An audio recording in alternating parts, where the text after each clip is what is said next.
Hello everyone and welcome back to my channel, and in this short video I will tell you that how you can easily make your Facebook account private in 2024. That's quite simple, interesting and easy, so make sure to watch the video till end so you don't make a single mistake.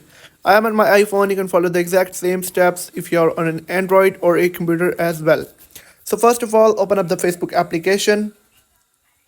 Now once you're on this page, you'll have to tap on three lines on the bottom right to head over to the menu, and then tap on your name on the top to head over to your profile. Now once you're on this page, just next to add to story, you'll be able to find three dots. You'll have to tap on them, and right under view as and just above activity log, you'll find an option of lock profile.